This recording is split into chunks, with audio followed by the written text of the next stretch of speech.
सभी को एक बार फिर से धन्यवाद हो। आइए हम सब मिलकर परमेश्वर पिता की आराधना करेंगे। आप जहाँ कहीं भी हो, हम अपने हाथों को उठाकर परमेश्वर के नाम को ऊंचा करेंगे, उसकी स्तुति करेंगे, क्योंकि परमेश्वर का वचन कहता है कि परमेश्वर भला है और उसकी करुणा सदा की है। तो क्यों ना हम सब मिलकर उसकी स्तुति और आराधना करेंगे। Hallelujah, thank you.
आइए हम सब मिलकर और कुछ गीतों के द्वारा परमेश्वर पिता की आराधना करेंगे। आप जहाँ कहीं भी अपने हाथों को उठाकर नाचते और गाते हुए परमेश्वर पिता की आराधना करें।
हालेलुया स्तोत्र प्रभु।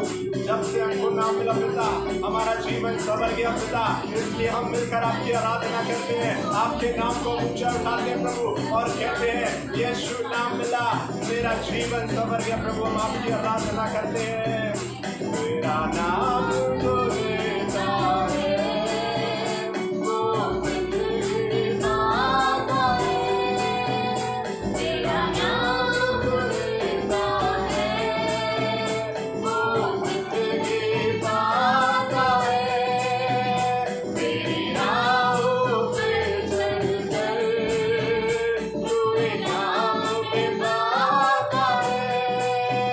मेरी राहों पे चलकर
आपकी आराधना करते हैं।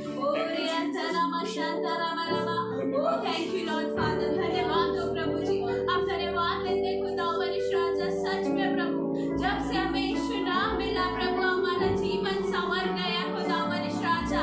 आपके लहू के कतरों से हमारा जीवन संवर गया पिता। हमारे जीवन की परिस्थितियां बदल गई प्रभु, हमारी सोच बदल गई पिता परमेश्वर, हमारा जीवन बदल गया प्रभु, हमारा कैरेक्टर बदल गया पिता, हमारा व्यवहार बदल गया प्रभु। जब से हमने यीशु मसीह के नाम को जाना, जब से हमने यीशु मसीह को ग्रहण किया, हमारा जीवन बदल गया। हम आपको धन्यवाद देते खुदा मनीष राजा, आपकी स्तुति करते, आपकी आराधना करते प्रभु जी। आप हमें भर दीजिए खुदा आपके सामर्थ से, आपके अभिषेक से खुदा मनीष राजा। हम सब आपके सम्मुख आते प्रभु, हम आपके सम्मुख सजदा करते प्रभु, हम आपके सामने झुकते प्रभु, क्योंकि आप हमारे जीवन की ज्योति है खुदा मनीष राजा। आप हमारा प्रकाश है खुदा, आप हमारी रोशनी है खुदा मनीष राजा। आपका वचन कहता है कि मनुष्य केवल रोटी से नहीं प्रभु, लेकिन आपके वचन से जीवित रहेगा प्रभु। आपका वचन हमारे लिए जीवित रोटी है खुदा मनीष राजा। हम आपको धन्यवाद देते लॉर्ड फादर, आपकी उपस्थिति को मांगते हमारे बीच में खुदा मनीष राजा। आप काम करिए प्रभु जी, हम सजदा करते प्रभु जी, क्योंकि आप ही मार्ग है, आप ही सत्य है और आप ही जीवन है खुदा मनीष राजा। ओ प्रभु जी, अगर आप नहीं चलेंगे हमारे आगे तो हम आगे नहीं बढ़ पाएंगे प्रभु जी। हम सब प्रभु जितने लोग देख रहे प्रभु, जितने लोग जुड़े प्रभु, हम सब के भविष्य के लिए प्रभु आपके मार्ग को हम चाहते प्रभु, आपके उस सत्य के मार्ग को हम अपने जीवन के लिए चाहते प्रभु। आप हमें अपने मार्ग को दिखाइए प्रभु, ताकि हम उस पर चलने पाए पिता, हम उस पर जड़ पकड़ कर चलने पाए खुदा मनीष राजा। ओ प्रभु, दाऊद राजा कहता है कि तू अपनी समझ का सहारा ना लेना, परंतु संपूर्ण मन से यहोवा पर भरोसा रखना, तब वो तेरे लिए सीधा मार्ग को निकालेगा। यस पिता, हम अपने संपूर्ण मन से आपको पूरे समर्पण के साथ अपने जीवन को देते प्रभु। आप मार्ग को निकालिए खुदा मनीष राजा। हम धन्यवाद देते प्रभु, आपकी स्तुति करते Lord father. Thank you Jesus, धन्यवाद धन्यवाद हो प्रभु जी। थैंक यू लॉर्ड फादर, आपकी स्तुति हो लॉर्ड, तारीफ हो। Thank you. सजदा करूं, सजदा करूं, सजदा करूं,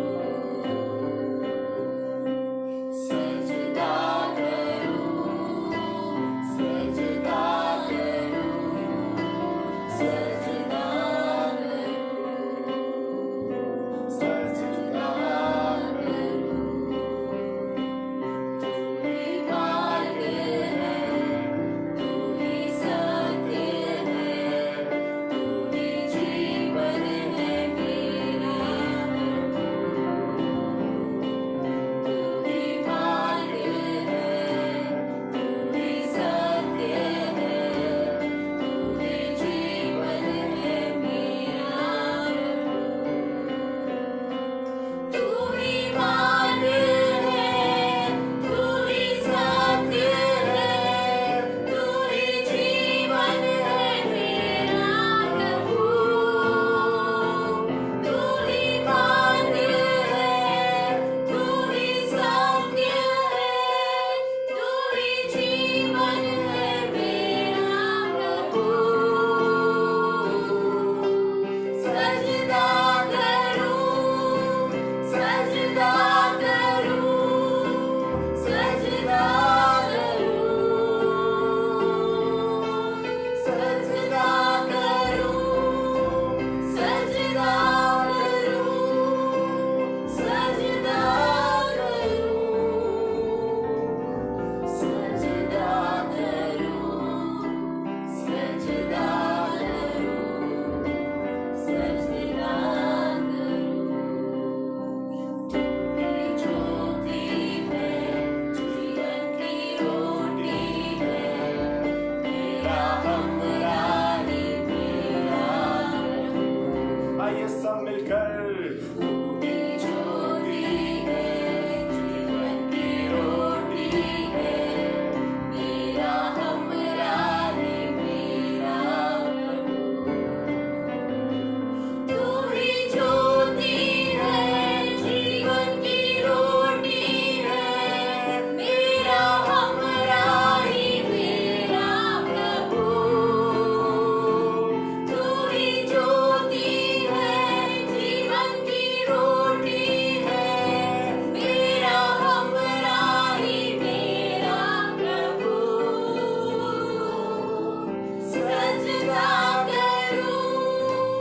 सजदा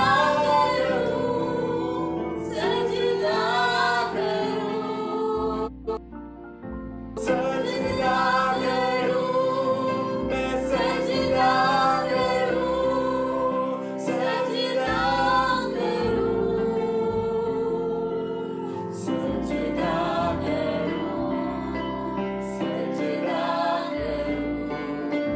सजदा आइए सारे मिलकर कहेंगे सजदा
धन्यवाद देते पिता परमेश्वर। ओ योग्यता से बढ़कर आपने हमें दिया, हम आपको धन्यवाद देते प्रभु। हम आपको सजदा करते प्रभु, हम आपकी आराधना करते, आपको हम महिमा और आदर देते। पवित्र आत्मा आपकी उपस्थिति हमारे मध्य में है। ओ रेवेशो कोरनाबा यातरनाबा, ओ रेवेला मामारिया तुरुरुबो, हालेलुया।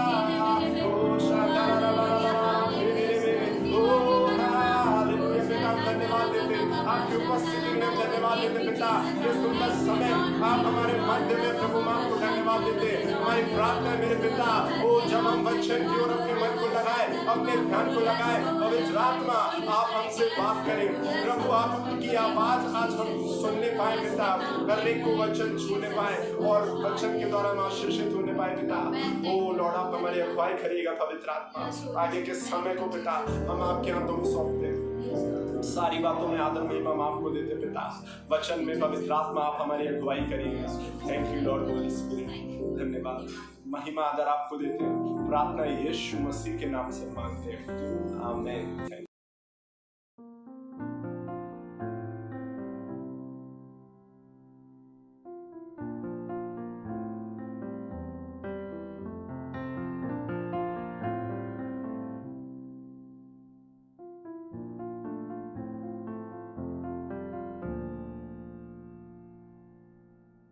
हालेलुया। और परमेश्वर का हम धन्यवाद देते हैं आज के दिन के लिए एक बार फिर से। और जो आज वचन है पढ़ने के लिए, वो हमारे लिए हमें मिलेगा यशाया की पुस्तक और उसका 54 चैप्टर, उसकी 17 वर्स। यशाया 54 अध्याय और उसकी 17 आयत में इस प्रकार से लिखा हुआ है, जितने हथियार तेरी हानि के लिए बनाए जाएं उनमें से कोई सफल ना होगा, और जितने लोग मुद्दई होकर तुझ पर नालिश करें उन सबों से तू जीत जाएगा। यहोवा के दासों का यही भाग होगा और वे मेरे ही कारण धर्मी ठहरेंगे। यहोवा की यही वाणी है। मेरे प्रियो, परमेश्वर का वचन बड़ा अच्छा बता रहा है कि जितने हथियार तेरी हानि के लिए बनाए जाएंगे उनमें से एक भी सफल नहीं होने पाएगा। यानी आकाश के नीचे और धरती के ऊपर जितने बातें आपको नष्ट करने के लिए बनाई जाएं या शैतान के द्वारा वो छोड़ी जाएं, बहुत सी बार दुष्ट आत्माएं जीवनों में होती हैं जो परेशान करती हैं, और कई बार वो मृत्यु की दशा तक भी लेके जाती हैं। कई बार हमें निराशाएं होती हैं, चिंताएं होती हैं, कई बार हमारे आपसी क्लेश होते हैं, कई बार लोग हमें घात लगाए रहते हैं, कई बार लोग हमें बर्बाद करना चाहते हैं। लेकिन वचन क्या कह रहा है कि जितने भी हथियार तेरे लिए बनाए जाएंगे उनमें से एक भी सफल नहीं होगा। जितने हथियार, जितने का मतलब जितने, उसमें गिनती नहीं है, कितने भी आकाश के नीचे और धरती के ऊपर कितनी भी बातें जो आपकी तरफ बढ़ रही हैं आपको नष्ट करने के लिए, परमेश्वर का, चाहे वो बीमारी के रूप में, चाहे किसी भी रूप में हो, आपको वो नष्ट नहीं करने पाएंगी, वो सफल नहीं होने पाएंगी। आपके ऊपर आएंगी तो, लेकिन वो सफल नहीं होगी, वो हथियार नाकामयाब हो जाएंगे। और आगे लिखा है कि जितने लोग मुद्दई होकर तुझ पर नालिश करें उन सबों से तू जीत जाएगा। हो सकता है बहुत से लोग आपको नीचा गिराना चाहते होंगे, बहुत से लोग आपको चाहते होंगे कि आप बर्बाद हो जाएं, लेकिन परमेश्वर का वचन आपको और मुझे बता रहा है प्रियो कि जितने भी लोग तुझ पर मुद्दई होकर नालिश करें, जो तुझे नीचा दिखाएंगे, उन सबों से तू जीत जाएगा। यानी आपको परमेश्वर नष्ट नहीं होने देगा। आज का यही वचन है परमेश्वर के प्रियो। बहुत सी बार हम देखते हैं कि बहुत से कारण होते हैं जो दिन ब दिन वो अकेलापन, वो निराशाएं हमारे जीवनों में आती हैं और हमें बर्बाद करने के लिए वो सारी तरीके से कई बार हम उन बातों में फंस जाते हैं। लेकिन परमेश्वर का एक प्रॉमिस दिया गया है यहाँ पे, और इस वचन को जरूर हम लोग स्मरण रखें कि कोई भी हथियार हम पे कामयाब नहीं होगा। कई बार हम निराश हो जाते हैं कई बातों से, जब हमारे जीवनों में उतार चढ़ाव आते हैं, जब हम अप एंड डाउन्स देखते हैं अपनी लाइफ में, तब वो बातें हमारे जीवन को बर्बाद करने की हमें लगता है कि अब हम सर्वाइवल नहीं हो पाएंगे या हम निकल नहीं पाएंगे इन बातों से, है ना। और परमेश्वर का वचन ऐसा बता रहा है कि हथियारों की बात चल रही है, तो ये हथियार चला कौन रहा है? और अगर हथियार कोई चला रहा है, इसका मतलब कोई युद्ध करना चाह रहा है हमसे। और जब मैं इस बात को सोचने लगा तो कुछ बातें जहन में आने लगी कि अगर मान लीजिए कि हमारा सैनिक, हमारे फौजी भाई लोग अगर बॉर्डर पे जाएं और सिर्फ एक टी शर्ट या एक शर्ट और पैंट पहन के जाएं वहाँ पे पाकिस्तान बॉर्डर पे या China border, India China border पे, और वो युद्ध करने जाए, क्या वो युद्ध जीत पाएंगे? नहीं जीत पाएंगे। वहाँ के सोल्जर्स, वहाँ के सैनिक अपने हथियारों के साथ होंगे, गन के साथ होंगे, जूते, बुलेट प्रूफ जैकेट, हेलमेट और बहुत सी बातें। लेकिन वचन ऐसा कह रहा है, हथियार के बारे में बातचीत हो रही है, इसका मतलब कि कोई ऐसा युद्ध है जो चल रहा है, एक ऐसा शत्रु है जिससे आप लड़ नहीं सकते। कई बार वो शत्रु अनदेखा होता है लेकिन उसकी प्रेजेंस होती है। कई बार आप बताएंगे लोगों को कि भाई वो शत्रु आपको परेशान कर रहा है, लेकिन लोग हो सकता है विश्वास ना करें, आपको ठट्ठों में उड़ा दें, वो शत्रु है जो आपको परेशान कर रहा है। तो परमेश्वर का वचन बता रहा है आज को आपको और मुझे, आज वचन एक बात बड़ी अच्छी बता रहा है, सचेत रहो। पहला पत्रस और उसकी 5 और उसकी 8 आयत में, सचेत रहो और जागते रहो क्योंकि तुम्हारा विरोधी शैतान गरजने वाले सिंह की ना इस खोज में रहता कि किसको फाड़ खाए। यानी शैतान हमारा शत्रु है, यूनिवर्सल शत्रु है वो मानव जाति का, और वो हमें बर्बाद करना चाहता है किसी भी तरीके से, चाहे बीमारी के रूप में, चाहे हमारे घर में टेंशन के रूप में, चाहे दुष्ट आत्माओं के रूप में, चाहे किसी भी प्रकार से, चाहे कलेश करवा के हमारे जीवन में बहुत सी बातें हैं।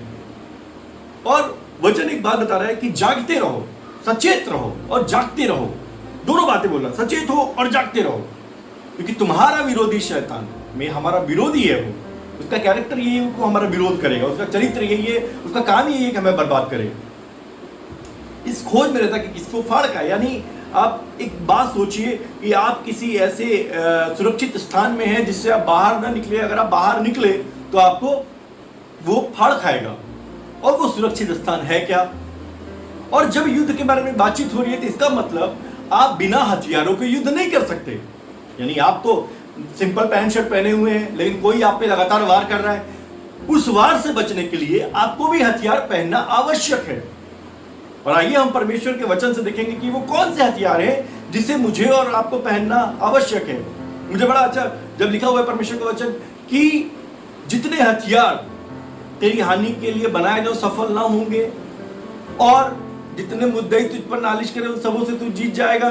लेकिन आगे एक बात लिखा है कि यहोवा के दासों का यही भाग होगा। जो लोग परमेश्वर के दास दासी हैं उनके लिए बात लिखी है, सबके लिए नहीं लिखी है। यानी जब मैं परमेश्वर के शरण स्थान में आऊंगा, जब मैं परमेश्वर के पास आऊंगा, तब ये बातें मेरे लिए फुलफिल हो पाएंगी। अब मैं परमेश्वर के पास आ भी नहीं रहा हूं और मैं सोचूं कि कोई हथियार काम ना करे, तो ऐसा नहीं होने जा रहा है मेरे और आपके जीवन में। परमेश्वर का वचन बता रहा है वे मेरे ही कारण धर्मी ठहरेंगे। परमेश्वर की यही वाणी है। परमेश्वर कह रहा है कि ये सारी बातें सफल नहीं होंगी, लेकिन तब जब मैं परमेश्वर के दास होऊंगा। और परमेश्वर का दास दासी बनने के लिए आगे जब हमने पढ़ा कि सचेत रहो, जागते रहो, बाइबल में लिखा हुआ है कि निरंतर प्रार्थना करते रहो, सचेत रहो, जागते रहो, परमेश्वर से प्रार्थना करो, नित्य प्रार्थना करना, हियाव ना छोड़ना, वचन को मानना। दास का मतलब वचन मानता है। अगर हम अपने घर में किसी नौकर को रखें या हम भी जॉब करते हैं तो हमारा मालिक जो हमें कहते हैं हमें वो करना पड़ता है। यानी परमेश्वर हमारा स्वामी है, परमेश्वर हमारा परमेश्वर है। अगर वो कोई बात हमें कह रहा तो हमें वो करना पड़ेगा, हमें मानना पड़ेगा। और जब हम उसकी आज्ञाओं को मानेंगे तब ये हथियार काम नहीं करेंगे शैतान के। लेकिन हम कहें कि हम आज्ञा भी नहीं मानेंगे और हथियार भी ना काम करें, तो ऐसा नहीं होगा। बहुत से लोग जो वचन को जानते हैं, प्रार्थना में जाते हैं, लेकिन वो परमेश्वर की आज्ञाओं को नहीं मानते हैं, उन पे ये हथियार काम कर रहे हैं, वो शैतान के चंगुल में हैं। लेकिन जो लोग परमेश्वर के दास दासी होंगे, जो बेटे बेटियां होंगे, जो आज्ञाएं मानेंगे, उनका ये भाग होगा, ये पोर्शन होगा उनका। जैसे अगर मेरी मृत्यु हो जाती है तो मेरा जो उत्तराधिकारी होगा मेरा बेटा होगा। ऐसे ही परमेश्वर कह रहा है कि मेरी सारी जायदाद का मालिक मेरा बेटा होगा। ऐसे ही मैं और आप जब परमेश्वर के दास दासी बन जाएंगे तो हमारा ये भाग होगा या हमारी ये आशीष होगी कि शैतान का कोई भी हथियार हम पे काम नहीं करेगा। और यही हमारा भाग होगा, ये हमारा पोर्शन है ना। परमेश्वर का वचन कह रहा है हथियारों के बारे में इफिसियंस की पुस्तक में 6 अध्याय में, इसलिए परमेश्वर के सारे हथियार बांध लो। देखिए वहां पे भी हथियार से हमला होने की बात कर रहा है कि कोई भी हथियार तेरे पर काम नहीं करेगा। और परमेश्वर का वचन भी कह रहा है आपको और मुझे कि परमेश्वर के सारे हथियार बांध लो। क्यों बांध लो? क्योंकि तुम पे जो हमला होने जा रहा है उस हथियारों का हम जवाब दे सकें, क्योंकि आप हथियार से ही हथियार का जवाब दे सकते हैं। आइए आत्मिक युद्ध के बारे में बातचीत कर रहा हूं मैं। ऐसा नहीं है कि आपके पड़ोसी से आपसे झगड़ा हुआ और आपने तमंचा उठाया और मार दिया, तलवार उठाई मार दिया, या एक पत्थर उठाया मार दिया। पड़ोसी की बात नहीं कर रहा हूं मैं, या आपके रिश्तेदारों की बात नहीं कर रहा हूं। ये लड़ाई अनदेखी है। ये लिखा है बाइबल में, लिखा है कि हमारा जो मल्ल युद्ध है, आपकी जो लड़ाई वो मनुष्यों से नहीं है, शैतान से है। आत्मिक युद्ध है ये, आत्मिक रीति से होता है ये, है ना। आत्मिक युद्ध मतलब वो दुष्ट आत्माएं आत्मा है, और उन आत्माओं से लड़ने के लिए आपको पवित्र आत्मा चाहिए। दुष्ट आत्माओं से लड़ने के लिए पवित्र आत्मा चाहिए, पावन आत्मा चाहिए, परमेश्वर का आत्मा चाहिए आपको और मुझे। और परमेश्वर का आत्मा ये कह रहा है, इसलिए परमेश्वर के सारे हथियार बांध दो कि तुम बुरे दिन में सामना कर सको और सब कुछ पूरा करके स्थिर रह सको। सो सत्य से अपनी कमर कसकर, पहला हथियार सत्य से आपको अपनी कमर को कसना है। यानी जब आपके जीवन में सत्य आएगा, सत्य मतलब प्रभु यीशु मसीह जो कहता है वो सत्य है। मार्ग, सत्य और जीवन वो है। वो कहता है मैं तुझे शांति दूंगा, वो कहता है मैं तुझे विश्राम दूंगा। वो सत्य बोलता है। जो बात परमेश्वर के वचन में लिखा हुआ है कि परमेश्वर का वचन 7 बार ताया गया है ना, वो खरा है। और परमेश्वर का वचन कह रहा है कि सत्य से अपनी कमर कसकर। अगर मान लीजिए युद्ध में सैनिक जाए और उसकी कमर कसी ना हो तो वो बैलेंसिंग नहीं कर पाएगा, वो बैलेंस नहीं बना पाएगा और वो गिर जाएगा। अगर उसका बैलेंस नहीं बनेगा दौड़ने का, मान लीजिए किसी ने कोई कपड़े पहन रखे हैं और वो कपड़ा सर के कमर से, तो अपने कपड़े को संभालेगा, वो बैलेंसिंग नहीं कर पाएगा, गिर जाएगा। इसी प्रकार से अगर मैं झूठ बोल रहा हूं मेरे जीवन में लगातार परमेश्वर के प्रति, लोगों के प्रति, तो मैं मेरे जीवन में बैलेंस नहीं चल रहा हूं, मैं गिर जाऊंगा। लिखा है पाप से लदे हुए पुरुष का मार्ग टेढ़ा हो जाता है, नीति वचन में लिखा हुआ है। पाप से लदे हुए यानी मेरे पर इतना बोझ हो गया है पाप का, मैं सत्य से बहक के झूठ के, लिखा है कि शैतान झूठ का पिता है, मैं झूठ से लगा हुआ हूं, तब मेरा मार्ग टेढ़ा मेढ़ा हो जाएगा, मैं चल नहीं पाऊंगा। जैसे मेरे ऊपर अभी 2 कुंटल का वेट रख दीजिए और मुझे कहिए चलिए, तो मैं संतुलित चाल नहीं चल पाऊंगा और हो सकता है गिर जाऊंगा एक टाइम आए। परमेश्वर का वचन क्या कर रहा है कि सत्य से अपनी कमर कस कर, यानी जब हम सत्य से कमर कसे रहेंगे तो एक हियाव आएगा, हम खड़े रहेंगे। युद्ध के लिए एक सैनिक को खड़े रहना होता है, इंतजार करना होता है शत्रु से लड़ने के लिए, लेकिन अगर वो खूब बोझ से लगा हुआ हो तो नहीं लड़ पाएगा, वो युद्ध जीत नहीं पाएगा। सत्य से मुझे और आपको कमर कसनी है, यानी मेरे जीवन से वो सारी बातें जो मैंने झूठ की नींव पे रखी हैं, वो बातें मुझे हटाने की कोशिश करनी है, वो उससे मुझे निकलने की कोशिश करनी है कि वो झूठ मुझ पे काबिज ना होने पाए, वो झूठ में मैं जीवन ना यापन कर पाऊं और मैं सत्य का पुजारी बनने पाऊं। और सत्य कौन है? प्रभु यीशु। फिर लिखा है धार्मिकता की झीलम पहनकर, धार्मिकता की झीलम पहनकर इंग्लिश में आया है बकलर, यानी जब आप देखते होंगे पुराने युद्धों में, पुराने सीरियल्स में, फिल्मों में, तो वो यहाँ पे एक लोहे का पटका बांधा करते थे जो सीने को बचाया करता था। और वो क्यों सीने को बचाया करता था? क्योंकि अगर वो शील्ड ना लगाया जाए, वो बकलर ना लगाया जाए, तो वो तलवार आके और हार्ट में घुस सकती है, दिल में घुस सकती है, और अगर दिल पे हमला होगा, दिल पे अगर तलवार लगेगी, हृदय पे अगर तलवार लगेगी, तो जरूर वो मृत्यु की दशा में हम पहुंच जाएंगे या हमारी मृत्यु हो सकती है। तो परमेश्वर कह रहा है धार्मिकता की झिलम पहनकर, यानी परमेश्वर की आज्ञाकारिता। लिखा है धार्मिकता मतलब धर्म का निर्वाह करना, और लिखा है व्यवस्था विवरण की पुस्तक उसके 6ठे अध्याय में कि तुम परमेश्वर की आज्ञाओं का पालन करना, यही तुम्हारे लिए धर्म है ना। ये धार्मिकता की झिलम, उसकी आज्ञाओं का पालन करना, ये मेरे लिए धर्म है। यानी जब मैं उसकी आज्ञाओं में बना रहूंगा, जब वो जो आज्ञाएं मुझे देता है उसमें बना रहूंगा, तब मैं अपने हृदय पे जो वार हैं, अब हृदय पे वार कैसे होगा आपके? शैतान क्या करेगा? मान लीजिए कोई बहुत दूर देश रहता है और आपका उससे कोई मतलब नहीं है, वो आपके लिए बुरा बोले, भला बोले, या आपको धोखा दे, आपको कोई असर नहीं पड़ने जा रहा है। लेकिन यदि आपका करीबी आपको धोखा दे या आपका करीबी आपको बुरा बोले, आपने उसके लिए बहुत कुछ किया है, तब आपके हृदय पे घाव बनेगा, और वो घाव से आप निकलने नहीं पाएंगे। वो घाव बार बार आपको याद दिलाता रहेगा और वो वचन से दूर रखेगा, वचन पे आपको हृदय लगाने नहीं देगा। बाइबल में लिखा है कि मैं उनके हृदय पे वचन को, हृदय की पटिया पे वचन को लिखूंगा। तो परमेश्वर हृदय पे वचन को लिखेगा। वचन क्या है? वचन वो मरहम है जो वो लिखेगा। लेकिन क्या होता है, कई बार हम मरहम पे ध्यान न लगा के हम जख्मों पे बार बार उसको रिपीट करते रहते हैं, हम उस बातों को करते रहते हैं जिससे वो जख्म हरे होते रहते हैं, और शैतान इसका फायदा उठाता है। सत्य से आपने झूठ बोला, आप बाउंड्री वॉल से बाहर गए, आप घेरे से बाहर गए, आप बार बार अपने जख्मों को कुरेद रहे हैं जिन्होंने आपको धोखा दिया। परमेश्वर कहता है मैं तुझे ना कभी धोखा दूंगा, ना कभी छोड़ूंगा। आप फिर बाहर गए और शैतान फिर गरजने वाले सिंह की नहीं फौज में रहता है कि आपको फाड़ का है। दूसरी बात हुई है, तो लिखा है कि अपने हृदय रूपी पटिया पे वचनों को लिख लो। इब्रानियों की पुस्तक 8 अध्याय में लिखा हुआ है। यानी जब आप वचन को अपने हृदय पे छापेंगे, उसको रट लेंगे, तब क्या होगा? आपका हृदय जो घाव है उस पे दवाई या मलहम का काम करेगा वो वचन। तो आप उसको बार बार रिपीट मत करिए, आप बार बार बताइए मत कि उसने ऐसा किया, उसने वैसा किया, लेकिन आप उस घाव को भरने की कोशिश करिए जो आपके जीवन में आपके बहुत प्रिय से द्वारा लगा हुआ है। तीसरी बात, पांव में मेल के सुसमाचार की तैयारी के जूते पहन ले।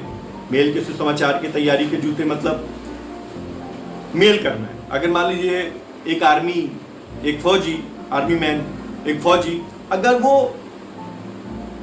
सत्य से कमर भी कस लिया, झिलम भी पहन ली, लेकिन जूते बढ़िया नहीं है, उसके जूते अच्छे नहीं है,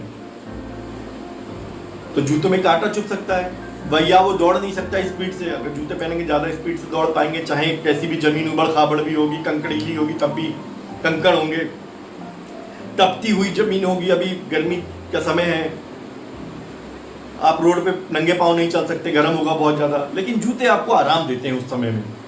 अगर एक योद्धा जूते ना पहने मेल के, बाइबल में लिखा है अपने भरसक सबसे मेल मिलाप रखो। है ना, कई बार कहते हैं अरे इसकी शक्ल देख ली, आज दिन खराब हो गया।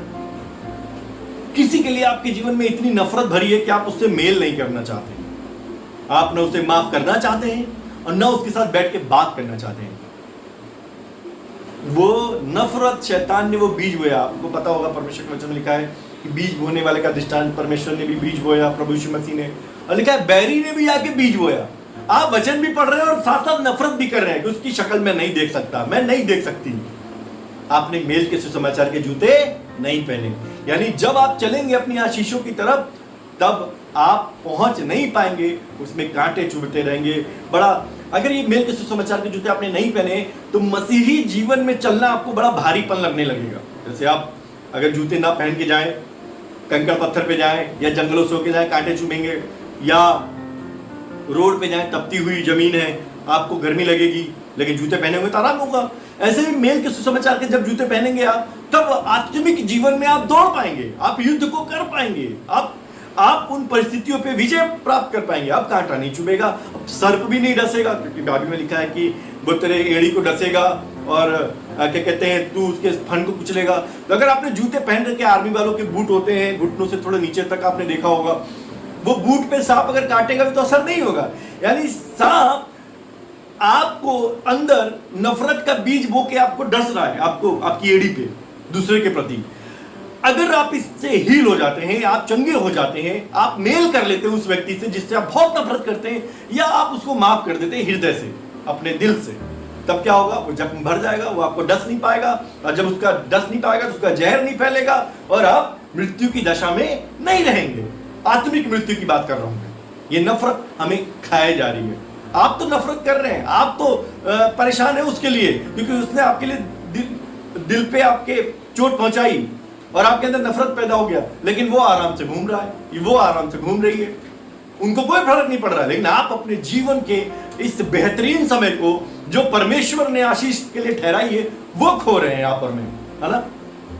आगे लिखा हुआ है, और सबके साथ विश्वास की ढाल लेकर स्थिर रहो, जिससे तुम उस दुष्ट के जलते हुए सब तीरों को बुझा सको।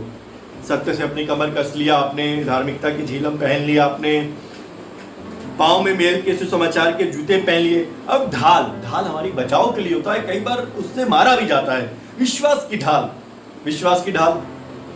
अब आपको विश्वास करना है। क्या विश्वास करना है? कई बार लोग कहते हैं कि अरे उन्होंने हम पे कुछ करा दिया है, तो आपको क्या कहना है? बाइबल में ऐसा लिखा हुआ है कि जितने हथियार तेरी हानि के लिए बने, किसी ने आपके लिए कुछ भी कराया हो, अच्छा कराया हो, बुरा कराया हो, आपके लिए जाल बिछाया हो, आपके लिए षड्यंत्र रचा हो, आप पे कोई भी हानि नहीं होने जा रही। क्यों? क्योंकि परमेश्वर ऐसा कह रहा है कि आपका भाग ये होगा कि आपको कोई नुकसान नहीं होने जा रहा है। और जब नुकसान ही नहीं होने जा रहा तो परेशानी किस बात की है? बाइबल में ऐसा लिखा हुआ है कि विश्वास की ढाल लेकर और सब जलते हुए तीरों को बुझा सको। शैतान किसी के द्वारा आप पे हमला करवा रहा है, लेकिन आप विश्वास की ढाल लिए रहिए। मुझे याद है कि एक बार एक आंटी है, उन्होंने कहा कि अभिषेक, मेरे सामने वाले पड़ोसी ने एक मंत्र, सामने उनके पड़ोसी रहता था, बोला कि एक मंत्र पढ़वा के उसने घर पे टांग दिया है हमारे खिलाफ मतलब उसने कुछ करा दिया है, जादू टोना।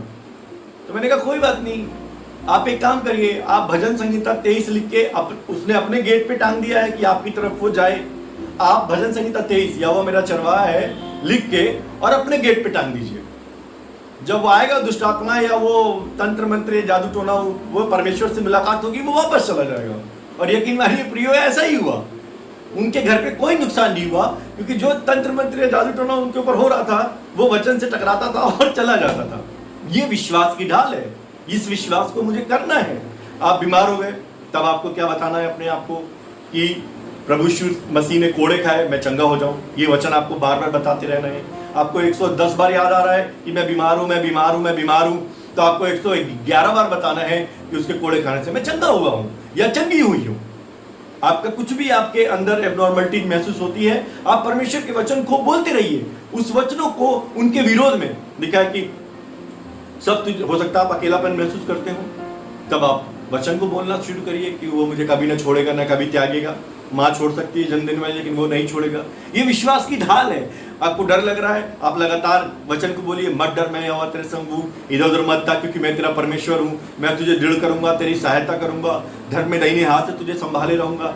आपको लगता है भविष्य की चिंता है कि भविष्य आपका खराब हो जाएगा, तब इस वचन को बोलिए, जो कल्पनाएं वो हमारे विषय में करता है उसे उन्हें वो जानता है, और वचन में लिखा हुआ है कि अंत में वो हमारी आशा को पूरा करेगा, हमें कोई हानि नहीं होगी, ऐसी कल्पनाएं वो करेगा। परमेश्वर के वचन यिर्मयाह की पुस्तक उसका 29 उसकी 11 में, यानी उन सारी बातें जो आपके विश्वास को खत्म कर रही हैं, उसके विरोध में आपको वचनों को बोलना पड़ेगा कि उसके हथियार जो वो भेल रहा है, डर का और घबराहट का, बीमारियों का, उन सब के विरोध में परमेश्वर ने वचन दे रखे हैं। ये हथियार आपको इस्तेमाल करना है, ये विश्वास की ढाल आपको इस्तेमाल करनी है, आपको बताना पड़ेगा उसको।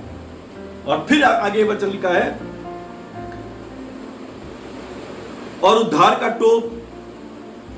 टोप आप देखते होंगे, कई बार एक्सीडेंट होता होगा बाइकर्स का, जो बाइक चलाते हैं वो लोग एक्सीडेंट करते हैं, और अगर उनका हाथ टूटता है तो वो बच जाते हैं, कई बार पैर टूटता है बच जाते हैं, लेकिन अगर हेमरेज हुआ, ब्रेन हेमरेज हुआ तो नहीं बचते हैं। हेलमेट नहीं लगाते हैं तो ब्रेन हेमरेज हो जाता है, या सस्ता मद्दा हेलमेट लगा लेते हैं 200-300 रुपए वाला, उस हेलमेट से क्या होगा, बचाव होता नहीं है, वो और अंदर सर में घुस जाता है।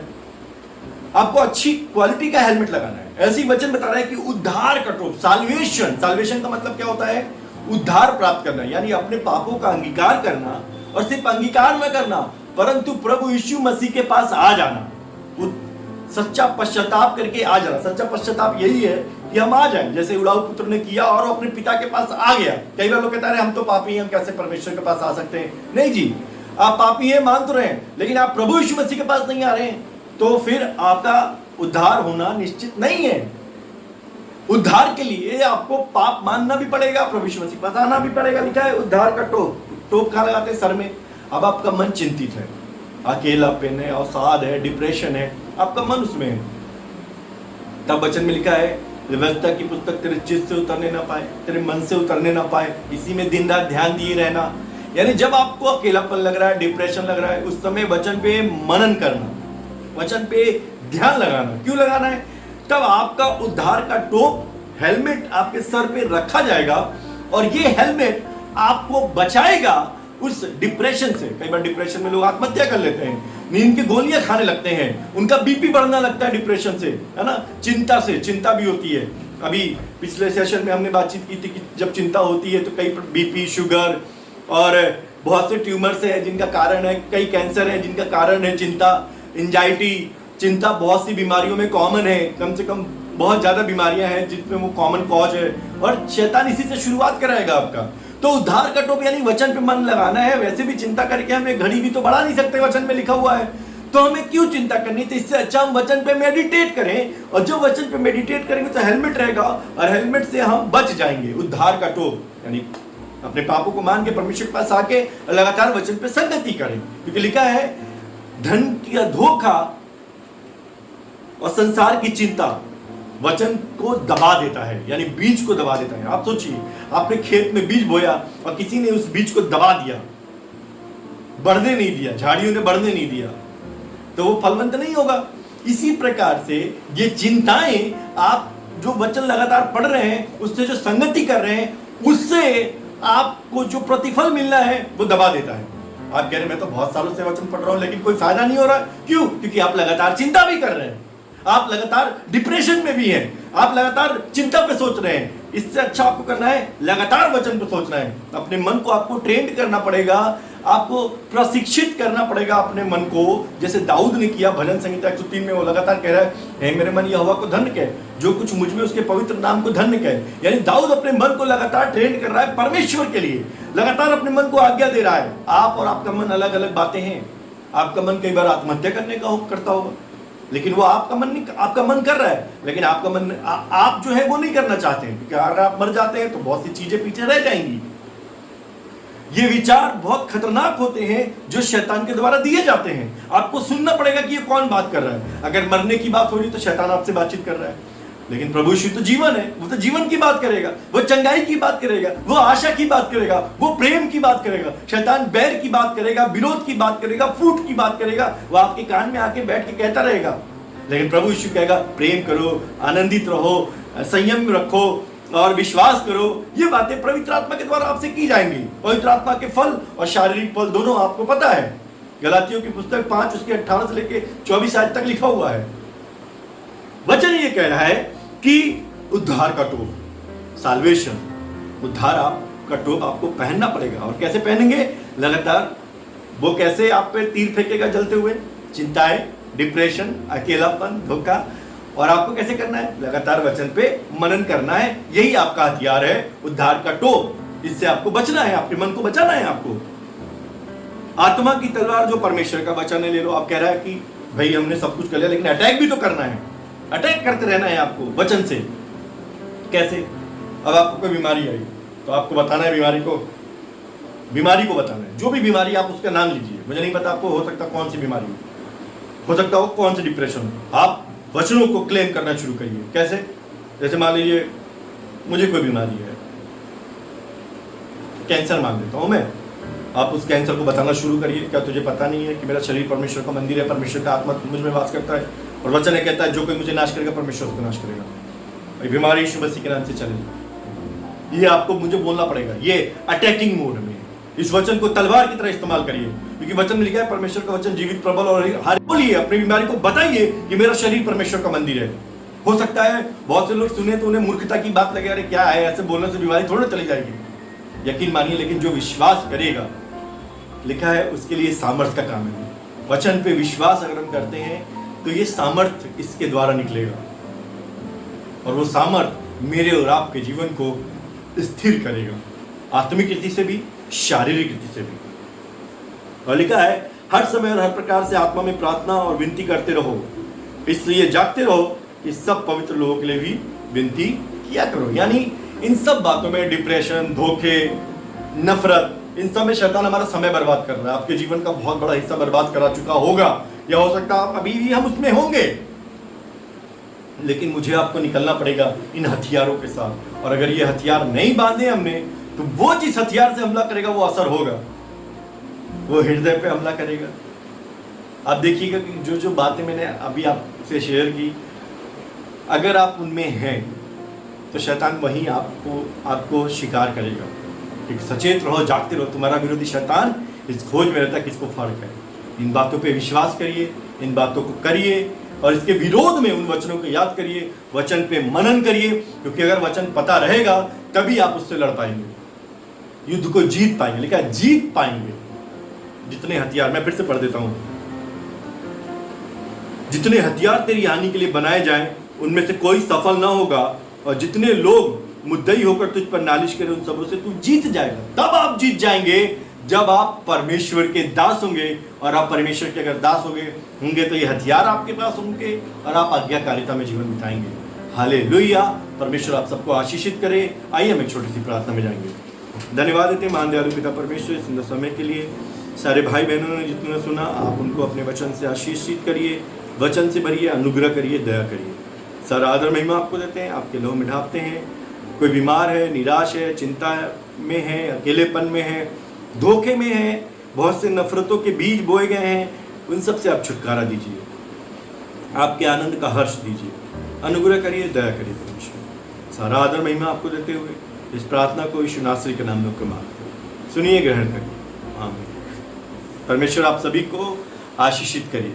परमेश्वर आपको शांति दे और अपनी महिमा के द्वारा आपको बहुतायत की आशीष दे। हालेलुया।